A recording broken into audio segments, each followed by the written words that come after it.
Pemirsa, warga desa Tahunan, Kecamatan Saleh blokade jalan di salah satu area tambang kawasan Pegunungan Tahunan Saleh. Aksi dilakukan pada Sabtu kemarin sebagai bentuk kekecewaan sebab lahan seluas 5,7 hektar milik warga diduga diserobot oleh PT Omya Indonesia. Tanah ini hak milik saya.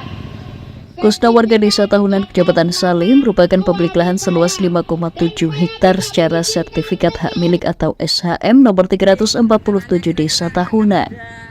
Dari keterangan warga, tanah tersebut telah dieksplorasi untuk tambang tanpa izin pemilik sejak tahun 2014 silam.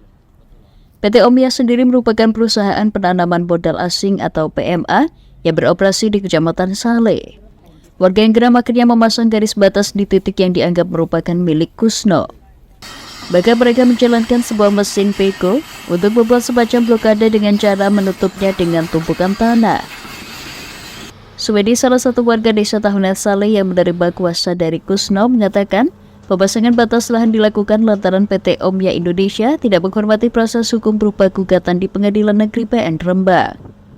Suwedi juga mengatakan dengan pemasangan tapal batas tersebut, pihaknya melarang siapapun termasuk PT Omya Indonesia ke lahan milik Kusno. Dengan UU Undang-Undang Pokok Agraria adalah sah milik saudara Kusno yang namanya tercantum dalam sertifikat hak milik 347. Kalaupun ada proses pihak lain yang mengaku menguasai tanah ini, kami siap untuk nanti mungkin diklarifikasi ataupun dimediasi lewat jalur mungkin pengadilan atau sesuai dengan peraturan yang berlaku. SHM tersebut saat ini di bawah kekuasaan siapa atau dikuasai siapa? SHM-nya saat ini kalau tidak salah dikuasai oleh PT Omya Indonesia.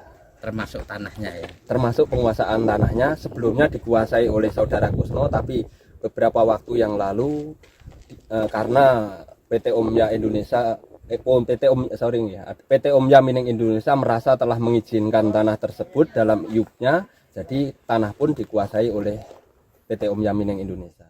Dari informasi diterima Suwedi, perusahaan menjual SHM 347 tersebut memegang ikatan jual beli IJB yang ditandatangani Kusno pada 2002 silam. Dalam IJB juga tertera nominal penjualan ketika itu adalah sebesar 96 juta rupiah. Terkait informasi tersebut, istri Kusno, Nuryati, mengatakan pada tahun 2002 beberapa orang memang datang ke rumahnya dan meminta tanda tangan pengurusan berkas. Dari situ dirinya mengira ada kemungkinan salah satu berkas yang ditandatangani suaminya tanpa disadari merupakan IJB SHM 347.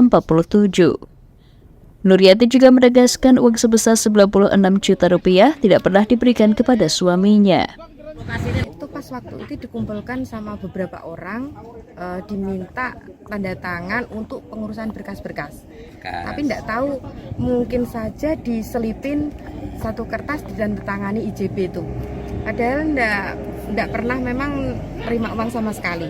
Bu, terkait dengan kondisi ini, ya dampak yang dirasakan Pak Kusno dan keluarga apa sih? Karena tanahnya kan dikuasai oleh orang lain gitu. Ada keinginan memang ke depannya nggih bisa, awalnya ayolah kita nggarap bareng-bareng ngoten kan nggih, sebagai pemilik tanah nggih ede-ede kerja sama ngoten nggih, bisa nggarap lagi terus nggih ending yang baik lah.